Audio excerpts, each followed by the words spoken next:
Well, the Avalanche and the Stars kick off tonight, so let's do a little preview of that series. So I'm going to be looking at some team statistics from the regular season and from the playoffs, and make my predictions on who I think will come away victorious in this series, and I'll talk a little bit about the goaltending along the way as well. So during the regular season, Colorado played 70 games and Dallas played 69. But in that time, Colorado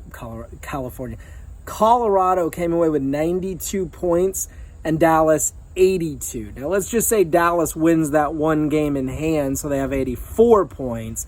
Then that still means that Colorado comes away with finishes the season with 8 points more than Dallas. So right there, we see an edge to Colorado, but this is where the real differential comes in.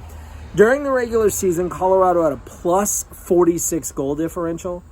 Dallas had a plus 3. Now, we know Dallas had a lot of trouble scoring during the regular season, and they did show that they seemed to be coming out of that against Calgary, a big time in a few games. So maybe they've gotten past that. Maybe they've figured it out. Maybe that plus 3 goal differential from the regular season isn't something that should be held against them. But Colorado's plus 46 goal differential during the regular season, I mean, even if Dallas is figuring out how to score, I don't think they're going to figure out how to score at the clip that Colorado has been scoring, not only in the playoffs, but throughout the entire season. So let's talk about the playoffs. During the playoffs, Colorado has had a 30.6 power play percentage compared to Dallas's 20.0. So Colorado has a much more potent power play. Now, you could argue that Colorado's competition in the first round was maybe not as stiff, and maybe that's why their power play percentage was higher. I think that could be a contributing factor, but I think the reality is that Colorado's power play percentage was higher than Dallas's because Colorado's power play is better. Their penalty kill, Colorado's penalty kill, 88%. Dallas's penalty kill, 76.7%. More than a 10-point difference, just like they have more than a 10-point difference on the power play percentage. And that's a huge difference. In other words, Colorado, who I honestly believe, sorry about the car there, Colorado, who I honestly believe is the better team 5-on-5, is 10 points better in special teams, in both directions. Whether they're up a man or down a man, they're 10 points better than Dallas. So one would expect that not only will Colorado likely win the 5-on-5, but they'll likely win the special teams as well. Now, the next statistic I want to look at is shots against per game. Colorado in the playoffs so far this year has allowed 24.1 shots per game. Compare that to Dallas's allowing 31.1. That's 10 different shots. We got a lot of 10s going on here.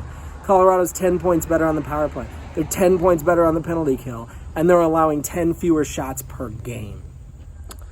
So let's move a little bit past the team statistics and just talk specifically about the goaltenders. I mean, if you guys are looking for a lot of commentary on players that are not goaltenders, this is not really the right channel. This is Netminder Review, so I focus heavily on goaltenders. I played goal. I love goaltending. I love everything about goaltending. So that's what I talk a lot about, okay? So let's first of all look at playoff goals against average so far. Grubauer's playoff goals against average in the postseason thus far, 1.49.